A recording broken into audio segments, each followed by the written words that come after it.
नमस्कार साथियों, स्वागत है आपका आज के हमारे इस वीडियो लेक्चर में। मित्रों, आज के इस वीडियो लेक्चर में हम जो है क्रिमिनल प्रोसीजर कोड 1973 दंड प्रक्रिया संहिता 1973 के अध्याय 3 चैप्टर 3 जो बात करता है पावर ऑफ कोर्ट्स, न्यायालय की शक्तियों के बारे में, सेक्शन 26 से लेकर सेक्शन 35 तक। और इसके बाद हम देखेंगे चैप्टर 4 जो कि 2 पार्ट्स में है, ए और बी 2 पार्ट्स में है, जिसका पहला पार्ट ए बोलता है वरिष्ठ पुलिस अधिकारियों की शक्तियां, power of superior officer of police, section 36। और इसके बाद जो इसका बी पार्ट है वो बोलता है aid to the magistrate and the police, magistrate और पुलिस को सहायता, सेक्शन 37 से लेकर सेक्शन 40 तक ये चैप्टर प्रोवाइडेड है। मित्रों, आज हम जो है इस चैप्टर में या इन चैप्टरों में जो है जो इंपॉर्टेंट सेक्शंस हैं, जो इंपॉर्टेंट बातें हैं जो परीक्षाओं में पूछी जाती हैं, प्रीलिम्स में पूछी जाती हैं, मेंस में पूछी जाती हैं, उन सब पर आज हम चर्चा कर रहे हैं। चलिए मित्रों, शुरू करते हैं आज का ये इंटरेस्टिंग एंड इंपॉर्टेंट वीडियो। मित्रों, क्रिमिनल प्रोसीजर कोड का सेक्शन 26 जो है उन कोड्स के बारे में मेंशन करता है या उन कोड्स के बारे में प्रिस्क्राइब करता है जो कि किसी ऑफेंस का, किसी अपराध का ट्रायल चला सकते हैं, विचारण कर सकते हैं। मित्रों, सेक्शन 26 के अंतर्गत जो है ए और बी कर 2 खंड हैं और हमें इन दोनों खंडों को ही अच्छे से देखना है। सबसे पहले हम देखते हैं ए खंड में ये क्या बोलता है। भारतीय दंड संहिता के अधीन, ध्यान दीजिएगा मित्रों, भारतीय दंड संहिता के अधीन किसी अपराध का विचारण कौन चला सकता है? सबसे पहले नंबर पर उच्च न्यायालय, हाई कोर्ट द्वारा किया जा सकता है। मतलब हाई कोर्ट भी किसी अपराध का ट्रायल चला सकता है।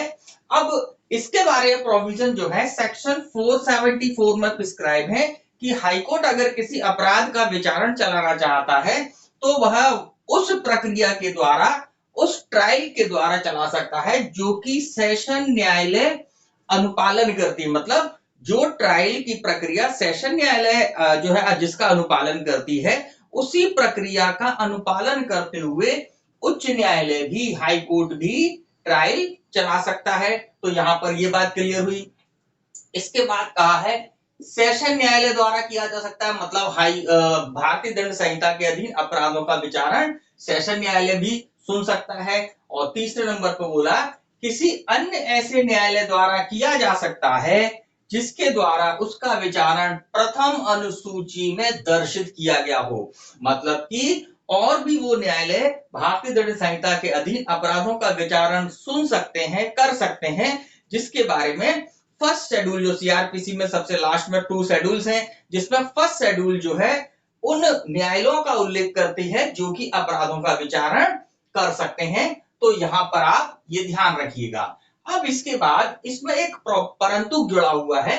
यह बोलता है कि आईपीसी के अधीन या आईपीसी की धारा 376 से लेकर 376 खागा या 376 ए से लेकर 376 बीडी के अधीन किसी अपराध का विचारण ऐसे न्यायालय द्वारा किया जाएगा जिसकी पीठासीन अधिकारी, मतलब जिसका प्रिसाइडिंग ऑफिसर एक महिला हो। देखिए मित्रों, ये सारे अपराध जो हैं वे अपराध हैं जो कि किसी महिला के विरुद्ध होते हैं। तो ऐसी स्थिति में निष्पक्ष न्याय के लिए और कह सकते हैं निष्पक्ष ट्रायल के लिए ऐसी न्यायालय ही ऐसे मामलों का विचारण कर सकती है जिसकी पीठासीन अधिकारी, जिसकी प्रिसाइडिंग ऑफिसर जो है एक महिला हो। अब यहां पर यह बात आपको ध्यान रखनी है कि ये जो क्लॉज है, यह क्लॉज हमारी क्रिमिनल प्रोसीजर कोड के अंतर्गत 2008 के द्वारा जोड़ा गया था। ध्यान रखिएगा मित्रों, 2008 के द्वारा ये परंतुक जोड़ा गया था और इस परंतुक में 2018 में इसमें संशोधन कर जो है, क्योंकि 2018 में सीआरपीसी के अंतर्गत जो है संशोधन किए गए, तो उन संशोधनों में इस परंतुक में भी संशोधन था जिसमें धारा 376 का से लेकर धारा 376 बीडी तक जो है शब्द यहां पर रिमूव जो है रिप्लेस कर दिया गया था। तो मित्रों, अब यहां पर आप ध्यान रखिएगा कि ऐसे अपराध जो कि किसी महिला के विरुद्ध होते हैं, जैसे धारा 376 से 376 बीडी तक, इन अपराधों में जो न्यायालय होगा और न्यायालय ऐसा न्यायालय होगा जिसकी पीठासीन अधिकारी एक महिला हो। अब इसके बाद जो बी क्लॉज है इस सेक्शन 26 का, ये बोलता है किसी अन्य विधि के अधीन अपराधों का विचारण। किसी अन्य विधि से तात्पर्य यहाँ पर आईपीसी के अलावा, भारतीय दंड संहिता के अलावा किसी अदर लॉ में किसी अपराध का विचारण कौन कौन सा न्यायालय सुन सकेगा। तो सबसे आप पहले देखिए, जब उस विधि में न्यायालय उल्लिखित है, मतलब जिस विधि के अंतर्गत हम बात कर रहे हैं उस विधि में ही अगर कोई न्यायालय उल्लिखित है तो वह न्यायालय उसका विचारण कर लेगा। लेकिन अगर उस विधि में आईपीसी के अलावा जिस विधि की बात कर रहे हैं हम, उस विधि में अगर न्यायालय का उल्लेख नहीं है कि भाई कौन सा न्यायालय ऐसे मामलों का विचारण सुनेगा, तो ऐसी स्थिति में जब कोई न्यायालय उल्लेखित नहीं है, उच्च न्यायालय द्वारा किया जा सकता है। पहली बात, मतलब उस मामले का विचारण हाईकोर्ट सुन सकता है, या आगे देखें किसी अन्य न्यायालय द्वारा किया जा सकता है जिसके द्वारा उसका विचारण होना प्रथम अनुसूची में दर्शित किया जाए। मतलब कि या तो हाईकोर्ट सुन ले, या फिर हाईकोर्ट के अलावा कोई अन्य न्यायालय भी सुन सकता है जिसके बारे में फर्स्ट शेड्यूल में प्रिस्क्राइब किया गया है कि भाई यह न्यायालय जो है इतने दंड तक के या इस नेचर के मामलों को सुन सकता है। तो मित्रों, इस प्रकार से धारा 26 सेक्शन 26 जो है उन न्यायालयों का उल्लेख करती है जो कि किसी अपराध का विचारण सुन सकते हैं। चलिए मित्रों, चलते हैं हमारी नेक्स्ट सेक्शन। मित्रों, क्रिमिनल प्रोसीजर कोड की सेक्शन 27 के अंतर्गत किशोरों के मामले में अधिकारिता से संबंधित प्रावधान किए गए हैं। Jurisdiction in the case of juvenile से संबंधित मामलों के संबंध में अधिकारिता, जुरिडिक्शन से संबंधित प्रावधान किए गए हैं। मित्रों, इस सेक्शन के अंतर्गत किशोर से तात्पर्य जो है, जुवेनाइल से तात्पर्य जो है ऐसे व्यक्ति से है जिसकी 16 वर्ष से कम आयु है। ध्यान रखिएगा मित्रों, एग्जाम में क्वेश्चन आ जाता है कि सीआरपीसी की सेक्शन 27 के अंतर्गत किशोर किस उम्र के या किस व्यक्ति को माना जाता है। तो ध्यान रखिएगा, ऐसा व्यक्ति जो कि 16 वर्ष से कम आयु का है उसे जो है इस सेक्शन में किशोर माना गया है। अब इसके बाद इस सेक्शन के अंतर्गत यह भी प्रावधान किए गए हैं कि इस धारा के अंतर्गत केवल वही मामले जो है माने जाएंगे या वही मामलों का विचारण किया जाएगा जो कि मृत्यु या आजीवन कारावास से दंडनीय नहीं है। मतलब अगर कोई मामला मृत्यु आजीवन कारावास से दंडनीय है और उस मामले में अगर कोई किशोर बालक जो है उसमें अभियुक्त है, तो ऐसी स्थिति में वह मामला जो है इस सेक्शन के अंतर्गत नहीं चलेगा। लेकिन अगर कोई मामला ऐसा है जो कि मृत्यु आजीवन कारावास से दंडनीय वाले मामला नहीं है, तो ऐसी स्थिति में section 27 of criminal procedure code applicable होगा। और इसके अंतर्गत कौन कौन सी न्यायालय जो है इन मामलों का विचारण कर सकती हैं। तो सबसे पहले देखिएगा, मुख्य न्यायिक मजिस्ट्रेट, चीफ जुडिशियल मजिस्ट्रेट का कोर्ट जो है ऐसे मामलों को सुन सकता है। या फिर और कौन सा न्यायालय है जो सुन सकता है, किसी ऐसे न्यायालय द्वारा किया जा सकता है जिसे बालक अधिनियम 1960, ध्यान रखिएगा मित्रों, बालक अधिनियम 1960 या किशोर अपराधियों के उपचार, प्रशिक्षण या पुनर्वास के लिए उपबद्ध करने वाली तत्समय प्रबद्ध किसी अन्य विधि के अधीन विशेष रूप से सशक्त किया गया हो, तो ऐसा न्यायालय जो है धारा 27 सेक्शन 27 के अंतर्गत जो है किशोरों से संबंधित मामले को सुन सकता है। वर्तमान में मैं आपको बता दूं कि 2015 में, ध्यान रखिएगा मित्रों, 2015 में जो है जुवेनाइल जस्टिस एक्ट जो है लागू कर दिया गया है। और अब वर्तमान में जितने भी मामले जो किशोरों से संबंधित हैं 2015 के बाद, अब वो सारे मामले जुवेनाइल जस्टिस एक्ट के अंतर्गत जो जुवेनाइल बोर्ड होता है उसके द्वारा सुने जाते हैं। तो मित्रों, इस प्रकार से सेक्शन 27 जो है किशोर या जुवेनाइल्स के संबंध में, जुवेनाइल से रिलेटेड ऐसे मामले जो कि जुवेनाइल जिनमें अभियुक्त है उन मामलों में जो है सेक्शन 27 एप्लीकेबल होता है। लेकिन वर्तमान में क्योंकि 2015 में जुवेनाइल जस्टिस एक्ट पारित कर दिया गया है, तो अब जो है मामले जुवेनाइल जस्टिस एक्ट के तहत जो है जुवेनाइल बोर्ड एक गठित किया जाता है, वह ऐसे मामलों को सुनता है। चलिए मित्रों, अब हम चलते हैं हमारी अगली सेक्शन पर। मित्रों, क्रिमिनल प्रोसीजर कोड की सेक्शन 28 एंड 29 जो है न्यायालयों के, दंड न्यायालयों के दंड देने की, दंडादेश देने की शक्ति के संबंध में प्रावधान करता है, जिसके अंतर्गत सेक्शन 28 जो है उच्च न्यायालय, सेशन न्यायाधीश या अपर सेशन न्यायाधीश और इसी के साथ साथ सहायक सेशन न्यायाधीश के दंडादेश देने की शक्ति के संबंध में प्रावधान करता है। और अगर हम देखें सेक्शन 29 को, तो वह मुख्य न्यायिक मजिस्ट्रेट या मुख्य महानगर मजिस्ट्रेट या प्रथम वर्ग मजिस्ट्रेट और महानगर मजिस्ट्रेट और इसी के साथ साथ द्वितीय वर्ग मजिस्ट्रेट कितना दंडादेश दे सकते हैं, इसके बारे में प्रावधान करता है। तो मित्रों, सबसे पहले हम बात करें उच्च न्यायालय हाई कोर्ट जो है कितना दंडादेश दे सकता है। तो उच्च न्यायालय विधि द्वारा प्राधिकृत कोई भी दंडादेश दे सकता है। ध्यान रखिएगा मित्रों, हाई कोर्ट को असीम शक्तियां हैं, बहुत सारी शक्तियां हैं, जिसमें वो है कितना भी दंडादेश दे सकता है। लेकिन हाई कोर्ट भी विधि द्वारा प्राधिकृत, मतलब हाई कोर्ट भी हमारी विधियों से बना हुआ है, वह उतना ही दंड दे सकता है जो कि किसी विधि ने, किसी लॉ ने प्राधिकृत कर रखा हो, किसी लॉ ने ऑथराइज कर रखा हो। तो विधि द्वारा प्राधिकृत कोई भी दंडादेश जो है हाई कोर्ट, उच्च न्यायालय दे सकते हैं। इसी के साथ साथ अगर हम जुर्माने की बात करें, तो उच्च न्यायालय जो है विधि द्वारा प्राधिकृत कोई भी दंडादेश, कोई भी जुर्माना लगा सकते हैं। अब मित्रों, इसके बाद सेशन न्यायाधीश या अपर सेशन न्यायाधीश, सेशन जज या एडिशनल सेशन जज जो है कितना पनिशमेंट दे सकता है। तो ये जो है विधि द्वारा प्राधिकृत कोई भी दंडादेश दे सकते हैं, मतलब कि सेशन न्यायालय या एडिशनल सेशन जज जो है विधि द्वारा प्राधिकृत कितना भी दंड दे सकता है। लेकिन यहां पर ध्यान रखिएगा मित्रों कि अगर सेशन न्यायालय ने मृत्यु दंडादेश का आदेश दिया है, सेशन न्यायालय ने कैपिटल पनिशमेंट का दंड दिया है, तो ऐसी स्थिति में सेशन न्यायालय के इस आदेश को उच्च न्यायालय से, हाई कोर्ट से कंफर्म कराना होगा, पुष्ट कराना होगा अकॉर्डिंग टू सेक्शन 366 के अंतर्गत। बात समझ में आई। अब हम बात करते हैं कि सेशन न्यायाधीश और अपर सेशन न्यायाधीश जो है कितना जुर्माना लगा सकते हैं। तो यहां पर भी वही है, विधि द्वारा प्राधिकृत कितना भी जुर्माना जो है सेशन न्यायाधीश या अपर सेशन न्यायाधीश लगा सकते हैं। अब इसी के बाद हम बात करें सहायक सेशन न्यायाधीश।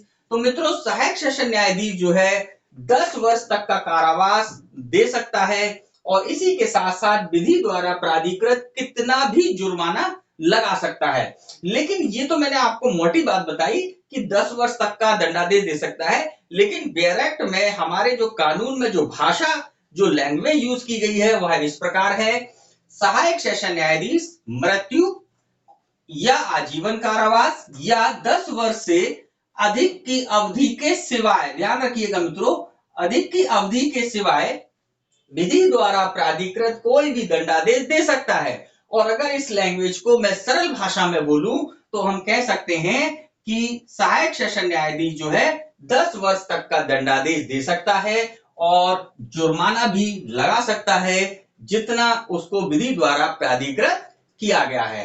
अब इसके बाद हम देखते हैं सेक्शन 29 जो बोलता है मुख्य न्यायिक मजिस्ट्रेट और महानगर मजिस्ट्रेट के दंडादेश के बारे में। तो इसमें यह बताया गया है कि मुख्य न्यायिक मजिस्ट्रेट और मुख्य महानगर मजिस्ट्रेट जो है साधारण भाषा में बोले तो 7 वर्ष तक का दंडादेश, ध्यान रखिएगा मित्रों, 7 वर्ष तक का दंडादेश यह दे सकते हैं। और जुर्माने की बात करें तो विधि द्वारा प्राधिकृत कितना भी जुर्माना जो है मुख्य न्यायिक मजिस्ट्रेट या मुख्य महानगर मजिस्ट्रेट लगा सकते हैं। तो मित्रों, ये तो इजी लैंग्वेज में, सरल भाषा में था कि 7 वर्ष तक का दंडादेश दे सकते हैं। लेकिन भारतीय कानून सीआरपीसी के अंतर्गत जो भाषा, जो लैंग्वेज यूज की गई है वह इस प्रकार है, मृत्यु या आजीवन कारावास या 7 वर्ष से अधिक की अवधि के सिवाय विधि द्वारा प्राधिकृत कोई भी दंडादेश दे सकते हैं। तो मित्रों, इस प्रकार जो है मुख्य न्यायिक मजिस्ट्रेट या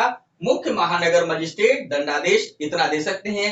अब इसके बाद जो है प्रथम वर्ग न्यायिक मजिस्ट्रेट की हम बात करें या हम बोले महानगर मजिस्ट्रेट की बात करें। देखिए मित्रों, महानगर क्षेत्र में महानगर मजिस्ट्रेट होता है और ऐसे क्षेत्र जो महानगर नहीं है वहां पर प्रथम वर्ग न्यायिक मजिस्ट्रेट होते हैं। तो ये जो है कितना दंडादेश दे सकते हैं, तो हम देखें 3 वर्ष तक का कारावास, मतलब कि जो judicial magistrate first class JMFC जो है वह 3 वर्ष तक का कारावास दे सकता है और 10,000 रुपए तक का जुर्माना या दोनों। अब बात समझिएगा कि 2005 से पहले जब अमेंडमेंट 2005 का नहीं हुआ था, उस वक्त ये 10,000 रुपए जो थे यह 5,000 रुपए थे। मतलब 2005 से पहले 5,000 रुपए तक का जुर्माना जो है जुडिशियल मजिस्ट्रेट फर्स्ट क्लास लगा सकता था, लेकिन अमेंडमेंट के बाद अब जो है 10,000 रुपए तक का जुर्माना लगा सकता है, या फिर दोनों दंडादेश दे सकता है, 3 वर्ष तक का कारावास या 10,000 रुपए तक का जुर्माना लगा सकता है। इसी के साथ साथ द्वितीय वर्ग मजिस्ट्रेट की हम बात करें तो द्वितीय वर्ग मजिस्ट्रेट जो है 1 वर्ष तक का कारावास या 5,000 रुपए तक का जुर्माना या दोनों का दंडादेश दे सकता है। अब यहां पर आप समझिएगा कि ये जो 5,000 रुपए हैं यह 2005 के अमेंडमेंट से पहले 1,000 रुपए थे। मतलब कि 2005 से पहले 1,000 रुपए तक का जुर्माना जो है द्वितीय वर्ग मजिस्ट्रेट लगा सकता था, लेकिन 2005 के अमेंडमेंट के बाद इसमें संशोधन कर 1,000 रुपए से 5,000 रुपए कर दिया गया है। तो इस प्रकार जो है मित्रों दंड न्यायालय जो है कितना दंड दे सकते हैं, तो यहां आप इस चार्ट के माध्यम से इसको समझ सकते हैं जो मैंने आपको बतलाया। तो मित्रों इसी के साथ मित्रों सीआरपीसी की जो हमारी अगली सेक्शन इंपॉर्टेंट है, सेक्शन 30, यह बात करती है जुर्माना देने में व्यतिक्रम होने पर कारावास का दंडादेश। जब किसी व्यक्ति को न्यायालय द्वारा किसी जुर्माने का दंड अधिरोपित किया जाता है और वह व्यक्ति वो जुर्माना अदा नहीं करता है, तो उसे कितना कारावास दिया जा सकता है जुर्माना अदा ना करने के लिए, वह इस सेक्शन में बतलाया गया है। तो मित्रों देखिए क्या कहती है हमारी सेक्शन।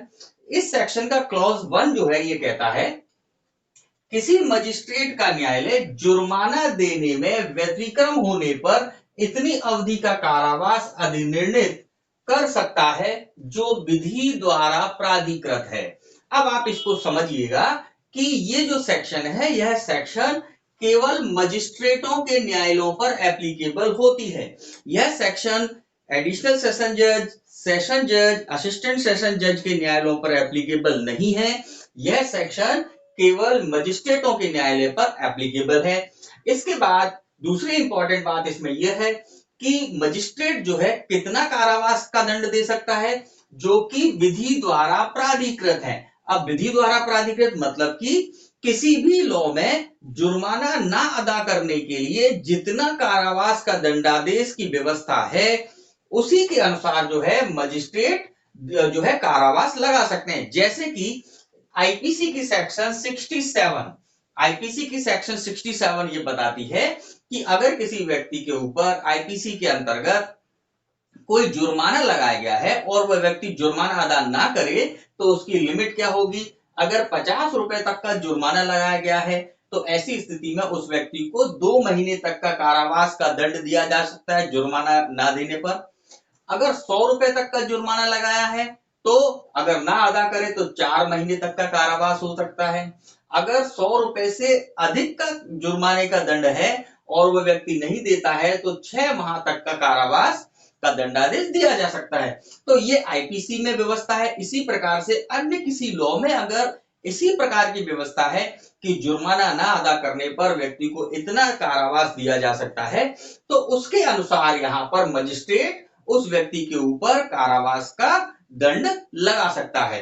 तो एक सीमा तो ये हो गई। इसके बाद इसका एक परंतुक है जो परंतुक कुछ और सीमाएं लगाता है मजिस्ट्रेट के ऊपर इस प्रकार के दंड या इस प्रकार का कारावास निर्णित करने के लिए।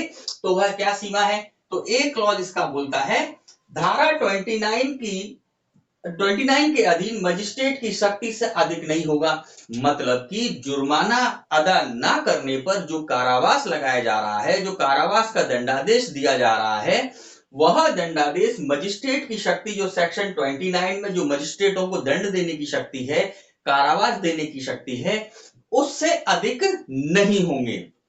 अब यहां पर आप एक चीज और ध्यान रखिएगा कि ये जो ए पॉइंट है, ए क्लॉज है, यह केवल उस स्थिति के लिए वर्णित करता है जहां पर कि केवल जुर्माने का दंडादेश न्यायालय ने दिया था। जैसे कि एक व्यक्ति ने कोई अपराध किया तो न्यायालय ने उसको जो केवल जो दंड दिया या मुख्य दंडादेश दिया वह केवल 1,000 रुपए, 100 रुपए, 50 रुपए, मतलब कि केवल जुर्माने का दंड दिया है। वहां पर सेक्शन जो है 30 का सब क्लॉज 1 का ए जो बिंदु है या ए खंड है उस पर एप्लीकेबल होगा।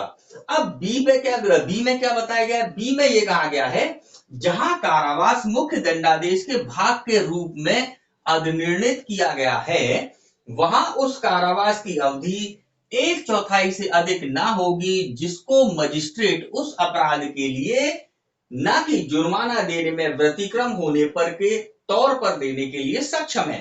अब आप इसको समझिएगा कि भाई एक तो मैंने आपको ए पॉइंट में बताया कि जहां पर मजिस्ट्रेट ने जो है केवल जुर्माने का दंडादेश दिया था तो वहां पर जो है अपनी सेक्शन 29 के तहत जो कारावास देने की शक्ति है उसके अधीन रहते हुए कारावास का दंड दे सकता है। लेकिन बी क्लॉज ये बोलता है कि जहां पर जुर्माना जो लगाया गया है वह मुख्य दंडादेश का भाग के रूप में, मुख्य दंडादेश के भाग के रूप में से यहां पर तात्पर्य है जैसे कि न्यायालय ने किसी व्यक्ति पर जो मुख्य दंडादेश लगाया वह था 1 महीने का कारावास और 1000 रुपए का जुर्माना या 1 महीने का कारावास 100 रुपए का जुर्माना। तो यहां पर जो मुख्य दंडादेश है ये 2 पार्ट से बना है, एक पार्ट में कारावास का दंड भी है और दूसरे पार्ट में जुर्माने का भी है।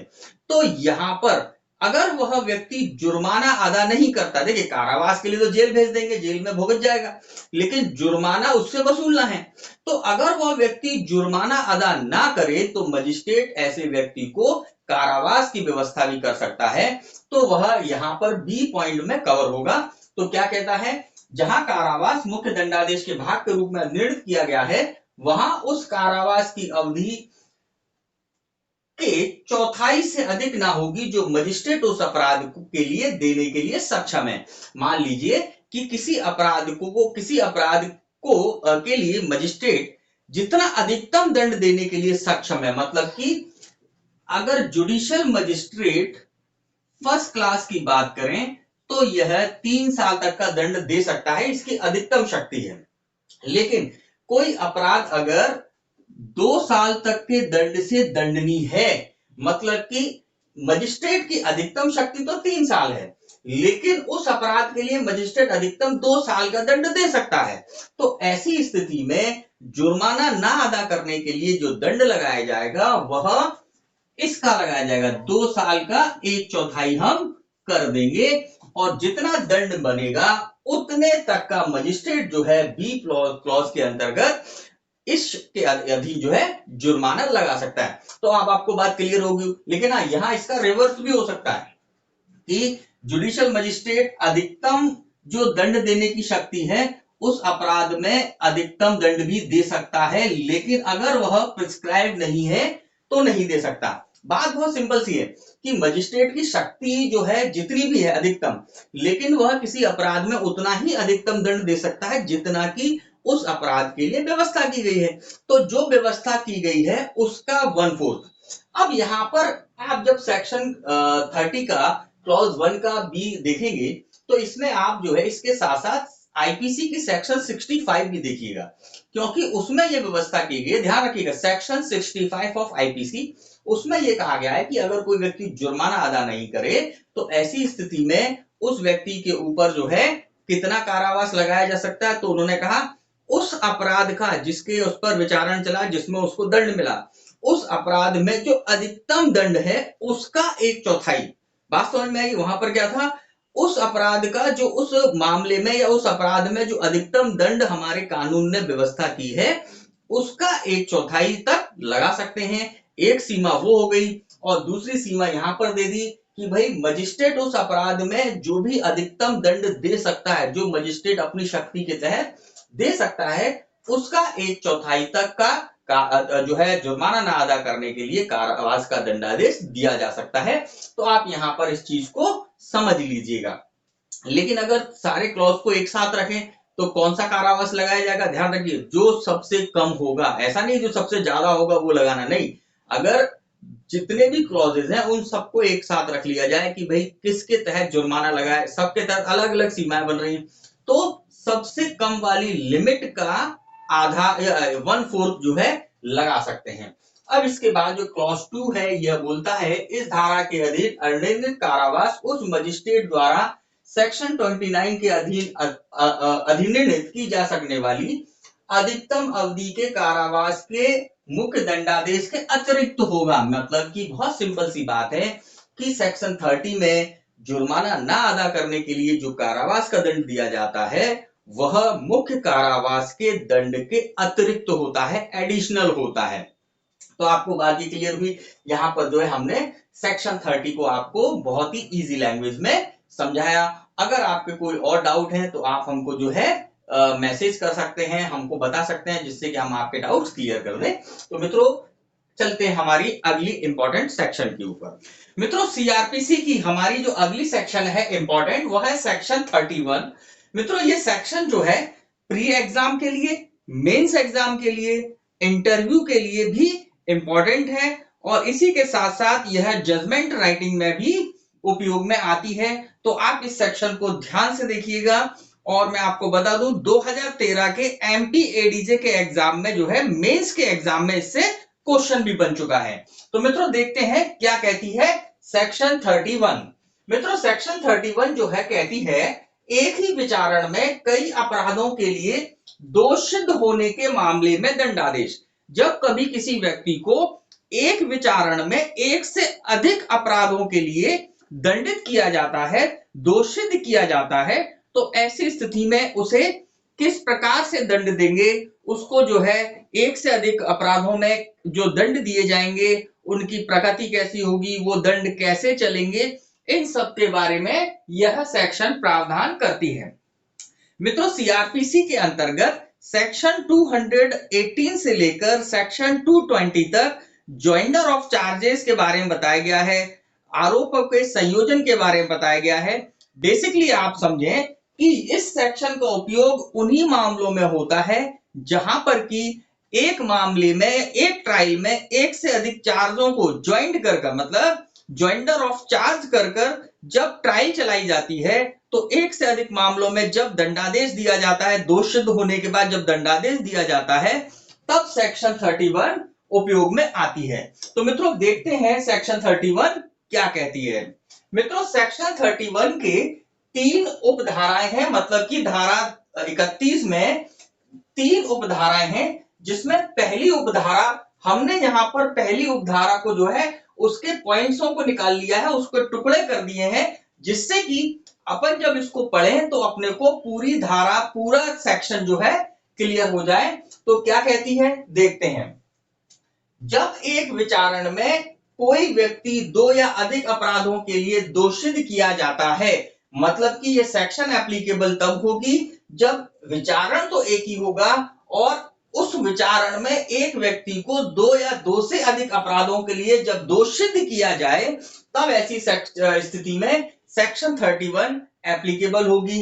इसके बाद कहता है पॉइंट नंबर 2, आईपीसी की धारा 71 के उपबंधों के अधीन रहते हुए, ध्यान रखिएगा मित्रों, आईपीसी की सेक्शन 71 जो है यह कहती है कई अपराधों से मिलकर बने अपराधों के लिए दंड की अवधि।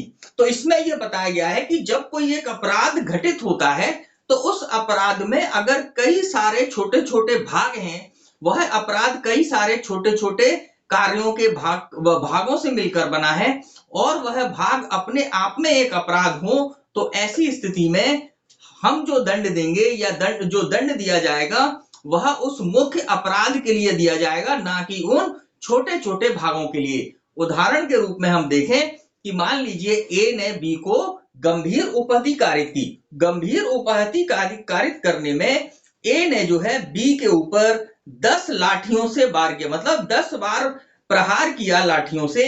तो देखा जाए यहां पर हर एक प्रहार से एक अपराध घटित होता है और 10 अपराध अगर 10 बार लाठी मारी तो देखा जाए तो 10 बार जो है ग्रीवियस हर्ट का ऑफेंस हुआ। लेकिन यहां पर जो कंप्लीट ऑफेंस है वह ग्रीवियस हर्ट का हुआ है। तो ऐसी कंडीशन में सेक्शन 71 बोलती है कि यहां पर जो है उन 10 लाठियों के लिए 10 बार आरोप नहीं लगाए जाएंगे, 10 बार दंड नहीं दिया जाएगा, जो एक मेन ऑफेंस हुआ है उसके लिए दंड दिया जाएगा। इसी प्रकार के एक सेक्शन 71 में जो है चार जो अलग अलग व्यवस्थाएं दी हुई हैं, जो हम जब आईपीसी देखेंगे तब हम बात करेंगे। यहां मैंने आपको एक मोटी बात बतला दी।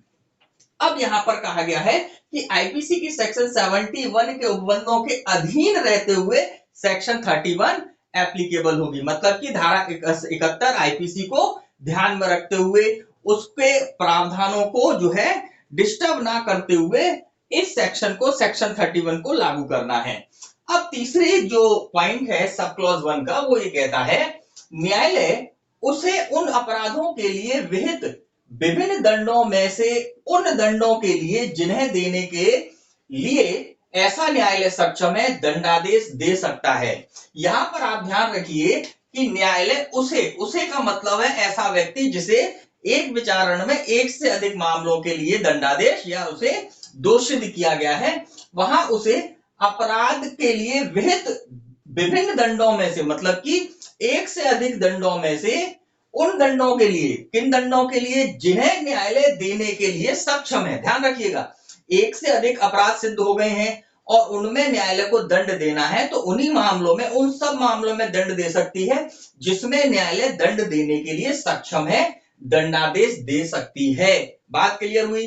अब अगला क्लॉज कहता है जब ऐसा दंड कारावास के रूप में हो, मतलब कि जब वह एक से अधिक आरोपों का दंड कारावास के रूप में हो, तब यदि न्यायालय ने यह निर्देश ना दिया हो कि ऐसे दंड साथ साथ भोगे जाएंगे, तो वे ऐसे क्रम से एक के बाद एक प्रारंभ होंगे जिसका न्यायालय निर्देश दे। अब आप यहां पे समझिएगा कि अगर किसी व्यक्ति को एक ट्रायल में एक से अधिक ऑफेंस में पनिशमेंट दिया गया है, जैसे मान लीजिए एक व्यक्ति ने एक व्यक्ति के ऊपर एक ट्रायल में 4 आरोपों का विचारण चला और उसमें जो है वह 3 में दोषित हुआ, एक में जो है अभियोजन अपना मामला साबित नहीं कर पाया। तो ऐसी स्थिति में जो 3 मामलों में न्यायालय दंड देगा, मान लीजिए पहले आरोप में न्यायालय ने 1 साल की सजा दी, दूसरे आरोप में न्यायालय ने 3 साल की सजा दी और तीसरे आरोप में न्यायालय ने 6 महीने की सजा दी। तो ऐसी स्थिति में अगर न्यायाधीश, अगर मजिस्ट्रेट या न्यायालय यह वर्णन ना करे कि सभी सजाएं साथ साथ चलेंगी, तो ऐसी स्थिति में ये जो पॉइंट है ये इस बात को स्पष्ट करता है कि वह सभी सजाएं एक के बाद एक चलेंगी। एक के बाद, जैसे कि पहले जो है 6 महीने वाली स्टार्ट हो जाएगी, फिर 2 साल वाली स्टार्ट हो जाएगी, फिर 3 साल वाली, एक के बाद एक चलती जाएंगी। लेकिन अगर न्यायाधीश महोदय वहां पर अगर यह लिख देते हैं कि यह सभी सजाएं साथ साथ चलेंगी, तो ऐसी स्थिति में जो सबसे बड़ा दंड है, मान लीजिए कि मैंने आपको जो एग्जाम्पल दिया उसमें सबसे बड़ा दंड 3 वर्ष वाला था, तो अगर उस व्यक्ति ने 3 वर्ष का दंड भुगत लिया है, तो उसी के साथ साथ उन्होंने वह दंड भी भुगत लिया है जो कि विभिन्न अन्य अपराधों के लिए उसी ट्रायल में उसको दिया गया था। तो यहां पर जो है ये आप क्लियर समझ लीजिए कि न्यायालय अगर लिखता है कि सजाएं साथ साथ चलेंगी, तभी न्यायालय जो है या तभी जो है उसको एक साथ भुगताया जाएगा। अगर न्यायालय इस तरह का कोई वाक्य अपने निर्णय में नहीं लिखता है कि सभी सजाएं साथ साथ चलेंगी, तो ऐसी स्थिति में जो कारावास का दंड होगा वह एक के बाद एक भुगताया जाएगा। तो यहां पर आप इस चीज को समझ लीजिए। अब मित्रों एक केस है OM Cherian versus state of Kerala का केस, AIR 2015 SC 303।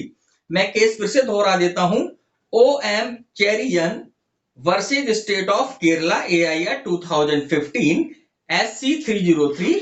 इस मामले में माननीय सर्वोच्च न्यायालय ने इस बात को स्पष्ट किया कि यह न्यायालय का विवेकाधिकार है कि किसी मामले में कोई सजाएं एक साथ चलेंगी या एक के बाद क्रमवर्ती रूप में चलेंगी। यह दंडादेश देने की न्यायालय की विवेकाधीन शक्ति है। न्यायालय जो है मामले के अनुसार, जैसे मामले की प्रकृति हो उसके अनुसार इस प्रकार का दंडादेश दे सकता है। तो यहां पर मित्रों क्लॉज नंबर 1 में इतनी बातें कही गई जो आपको समझ में आई होंगी। मित्रों धारा 31 की उपधारा 2 सब क्लॉज 2 यह कहती है दंडादेश के क्रमवर्ती होने की दशा में। अब आप ये समझिएगा कि कोई दंडादेश क्रमवर्ती है ये कब माना जाता है, जब किसी दंडादेश में एक से अधिक कारावास का दंड दिया गया हो और वह कारावास एक के बाद एक क्रम से भुगताए जाने हो, तो ऐसी स्थिति में क्रमवर्ती दंडादेश बोला जाता है। तो दंडादेश के क्रमवर्ती होने की दशा में केवल इस कारण से कि कई अपराधों के लिए संकलित दंड से तात्पर्य है टोटल पनिशमेंट, जो क्रमवर्ती दंडादेश दिया गया है उसमें जितने भी कारावास है उन सबको टोटल कर जो पनिशमेंट बनता है उस दंड से अधिक है जो वह न्यायालय एक अपराध के लिए दोषसिद्धि पर देने के लिए सक्षम है। तात्पर्य यह है कि यहाँ पर कि अगर किसी न्यायालय को किसी एक अपराध के लिए जो दंडादेश देने की शक्ति दी गई है, जैसे कि हम बात करें सीआरपीसी की सेक्शन 29 में मजिस्ट्रेटों की दंड देने की शक्ति निर्धारित की गई है कि कोई मजिस्ट्रेट किसी अपराध में जो है कितना दंड दे सकता है। जैसे चीफ जुडिशियल मजिस्ट्रेट मुख्य न्यायिक दंडाधिकारी जो है 7 साल तक का पनिशमेंट दे सकते हैं। जुडिशियल मजिस्ट्रेट फर्स्ट क्लास जो है 3 साल तक का कारावास का दंड दे सकता है। और इसी के साथ अगर जुडिशियल मजिस्ट्रेट सेकंड क्लास की बात करें तो वह 1 वर्ष तक का कारावास दे सकता है किसी अपराध के मामले में, किसी अपराध में। तो ऐसी स्थिति में एक अपराध के लिए दोषसिद्धि पर देने के लिए सक्षम है न्यायालय के लिए यह आवश्यक नहीं होगा कि अपराधी को उच्चतर न्यायालय के समक्ष विचारण के लिए भेजे। मतलब कि अगर कोई दंड क्रमवर्ती चलाना है, कोई दंडादेश क्रमवर्ती दिया गया है और उसमें वह क्रमवर्ती दंडादेश को जब संकलित करें, जब उनको टोटल करें, तब वह दंड मजिस्ट्रेट की उस शक्ति से बाहर निकल रहा हो जो कि मजिस्ट्रेट एक मामले में अधिकतम दंडादेश दे सकता है, उस या एक अपराध के लिए अधिकतम दंडादेश दे सकता है, उसकी शक्ति से बाहर निकल रहा हो, तो ऐसी स्थिति में यह धारा जो है सब क्लॉज 2 यह कहती है कि वहां पर न्यायालय वह दंड दे सकता है। उसे जरूरी नहीं है कि वह उस मामले को उच्चतर न्यायालय, जो सीनियर कोर्ट है, जो इतना अधिक दंड दे सकती है, उस सीनियर कोर्ट के पास उच्चतम न्यायालय के साथ विचारण के लिए भेजे, ये जरूरी नहीं है। वह मजिस्ट्रेट खुद ही सेक्शन 31 के सब क्लॉज 2 का उपयोग कर उस मामले में दंडादेश, जो क्रमवर्ती दंडादेश है, वह दे सकता है। लेकिन इस जो न्यायालय की शक्ति का जो एक्सटेंशन किया है इस सेक्शन ने, इसी सेक्शन ने जो है न्यायालय की उस शक्ति पर कुछ लिमिटेशन भी लगाई है कि भाई सेक्शन 29 के अंतर्गत जो लिमिट पनिशमेंट की दी गई है उसके बाहर जाकर पनिशमेंट दिया जा रहा है, क्योंकि वह अपराध क्रमवर्ती है या वह जो मामला है दंडादेश क्रमवर्ती है, तो उसके बाहर जाकर पनिशमेंट दे सकता है। सीनियर कोर्ट के पास मामला भेजने की जरूरत नहीं है। लेकिन इस पावर पर या इस एक्सटेंशन पर कुछ निर्बंधन लगाए हैं जो कि परंतु बताता है। परंतु क्या बोलता है, ध्यान दीजिएगा, संकलित दंड 14 वर्ष से अधिक नहीं किया जाएगा। ध्यान रखिए, जो पनिशमेंट दिया जाना है उसको अगर संकलित करें, सबको टोटल करें, दंडादेश के जितने भी कारावास हैं, जिन जिन अलग अलग आरोपों में जो कारावास मिला है उन सबको टोटल करें, तो वह टोटल 14 वर्ष से 14 ईयर से ज्यादा नहीं होना चाहिए।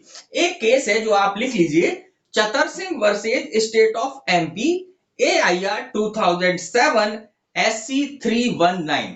फिर से बोल देता हूं case, Chatar Singh versus state of Madhya Pradesh AIR 2007 SC 319।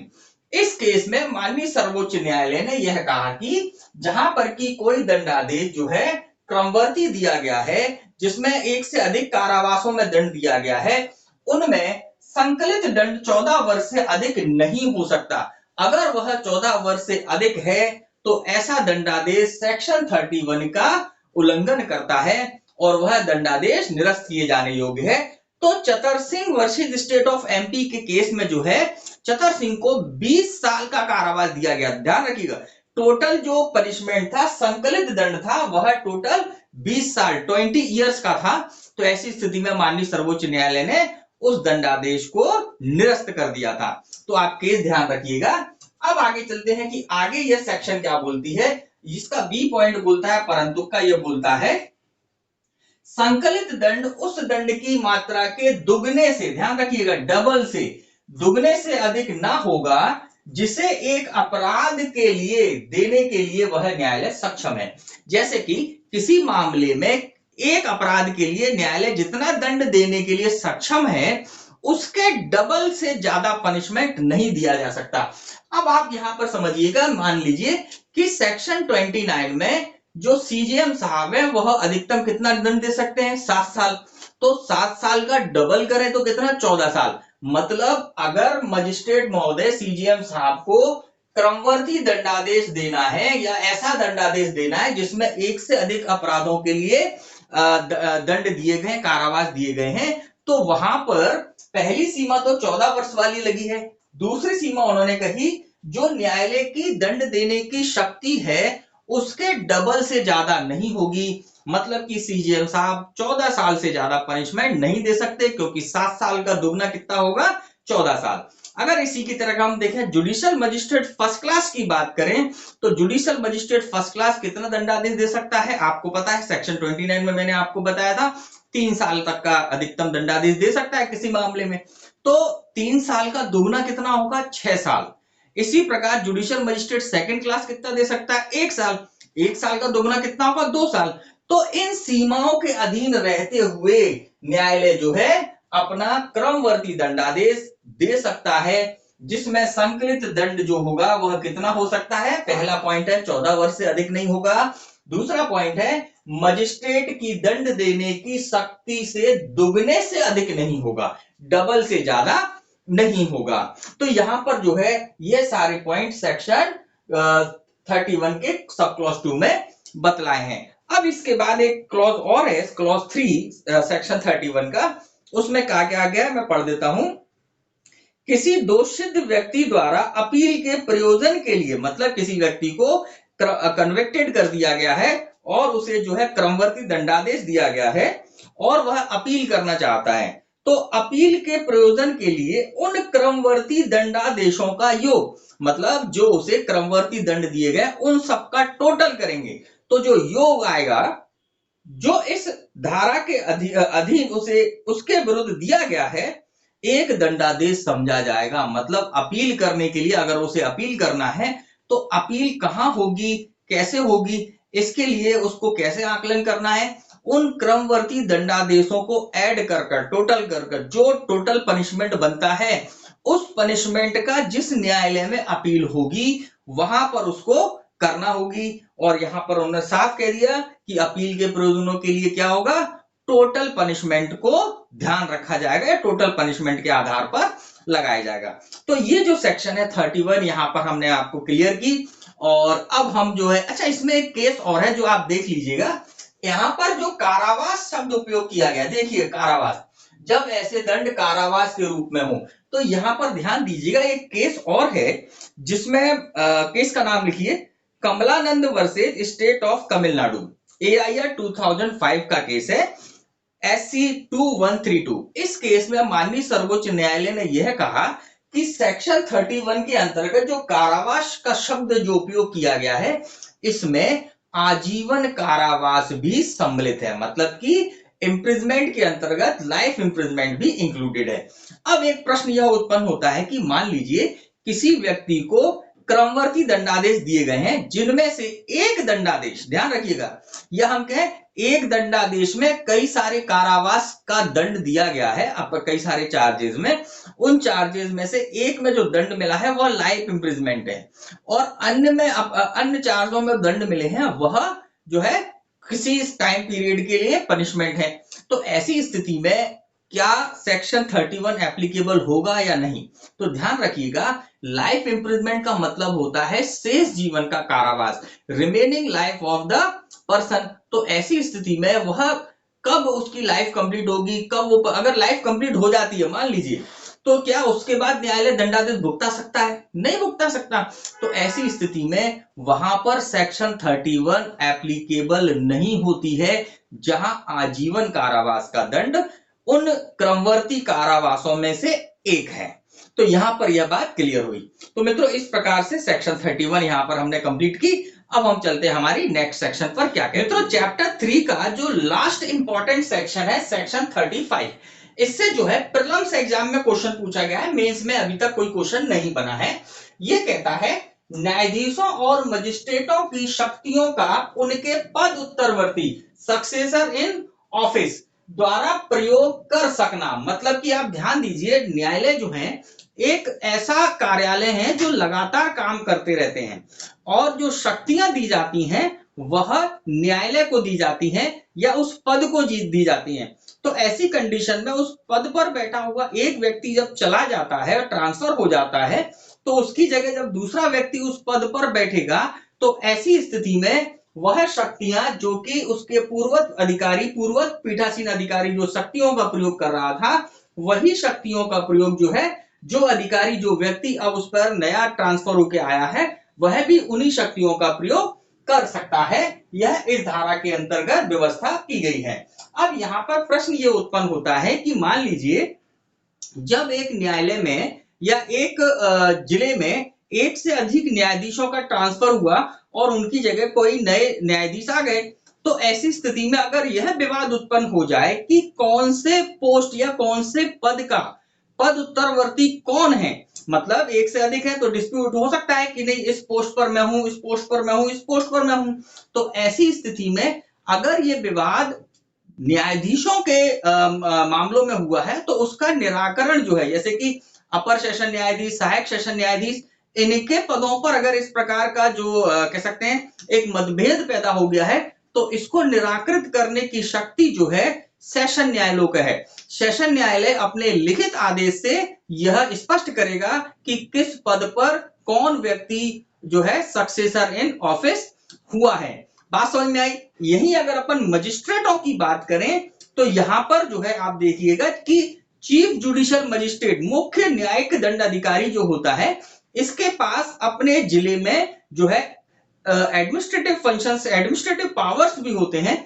तो उन पावर्स का यूज करते हुए चीफ जुडिशियल मजिस्ट्रेट, मुख्य न्यायिक दंडाधिकारी जो है, यह निर्धारित करता है कि अगर किसी मजिस्ट्रेट का ट्रांसफर हुआ है तो कोई दूसरा मजिस्ट्रेट आया है और एक से ज्यादा थे, तो ऐसी स्थिति में किस पोस्ट पर कौन सा व्यक्ति सक्सेसर इन ऑफिस हुआ है या पद उत्तरवर्ती, किस पोस्ट का कौन सा व्यक्ति पद उत्तरवर्ती है, यह निर्धारण जो है चीफ जुडिशियल मजिस्ट्रेट, मुख्य न्यायिक दंड अधिकारी करता है। तो बात समझ में आई? देखिए, सेशन लेवल पर जो सेशन जज होता है उसके पास जो है एडमिनिस्ट्रेटिव फंक्शन या एडमिनिस्ट्रेटिव पावर होती है, तो उसका उपयोग करते हुए वह निराकृत करेगा कि न्यायाधीशों के बीच में अगर कोई डिस्प्यूट हो रहा है कि भाई किस पोस्ट का कौन सक्सेसर इन ऑफिस है या पद उत्तरवर्ती है, तो उसको अपनी एडमिनिस्ट्रेटिव पावर का यूज करते हुए सेशन न्यायालय निर्धारित कर देगा। वहीं अगर मजिस्ट्रेट के कोर्ट में हो या जो कह सकते हैं कि JMFC, judicial magistrate first class, judicial magistrate second class, इनके बीच में अगर कोई डिस्प्यूट आ रहा हो, कोई जो कह सकते हैं मिसअंडरस्टैंडिंग क्रिएट हो रही हो कि किस पद पर कौन व्यक्ति पद उत्तरवर्ती है, तो इसका निराकरण जो है चीफ जुडिशियल मजिस्ट्रेट, क्योंकि उसके पास एडमिनिस्ट्रेटिव फंक्शंस हैं, वह न्यायालयों का प्रशासनिक अधिकारी भी होता है, तो ऐसी स्थिति में वह निर्धारित करेगा लिखित आदेश के द्वारा कि किस पद पर कौन व्यक्ति पद उत्तरवर्ती के रूप में आया है। तो इस सेक्शन 35 में जो है इस बात को स्पष्ट किया गया है। अब मित्रों अब हम चलते हैं हमारे चैप्टर 4 के ऊपर। यह बोलता है, इस चैप्टर में दो पार्ट हैं। पार्ट ए बोलता है वरिष्ठ पुलिस अधिकारियों की शक्तियां। इस पार्ट में केवल एक ही सेक्शन है, सेक्शन 36। यह बोलती है वरिष्ठ पुलिस अधिकारियों की शक्ति। तो आप समझिएगा, इसमें कुछ भी इंपॉर्टेंट नहीं है, लेकिन नॉलेज के लिए, कि जो शक्ति किसी पुलिस थाने में, किसी पुलिस स्टेशन में जो थाना प्रभारी की जो शक्तियां होती हैं, थाना प्रभारी के ऊपर जितने भी सीनियर ऑफिसर हैं, उस थाने में उन सीनियर ऑफिसर्स को भी वही शक्तियां होती हैं। तो इसमें जो है दो सेक्शन जो है पूछी जा सकती है, जिसको आपको ध्यान रखना चाहिए। सेक्शन 37 देखिएगा, जिसमें बोला गया है जनता कब मजिस्ट्रेट और पुलिस की सहायता करेगी। तो इस सेक्शन में यह बताया गया है कि जनता को जो है मजिस्ट्रेट और पुलिस की सहायता कब कब करनी चाहिए। जैसे कि कुछ उदाहरण के रूप में कि अगर परिशांति भंग को निवारण करने के लिए, दमन करने के लिए अगर मजिस्ट्रेट या पुलिस कोई कार्यवाही कर रही है, तो अन्य व्यक्तियों को ऐसे मजिस्ट्रेट या पुलिस अधिकारी की सहायता करनी चाहिए। अगर जो है कोई व्यक्ति रेल में, ट्रेन में या किसी लोक संपत्ति पर कोई नुकसानी पहुंचा रहा है और पुलिस अधिकारी या मजिस्ट्रेट उसको रोकने का प्रयास कर रहे हैं, नुकसानी को बचाने का प्रयास कर रहे हैं, तो जनता को वहां पर भी जो है मजिस्ट्रेट या पुलिस अधिकारी की सहायता करनी चाहिए।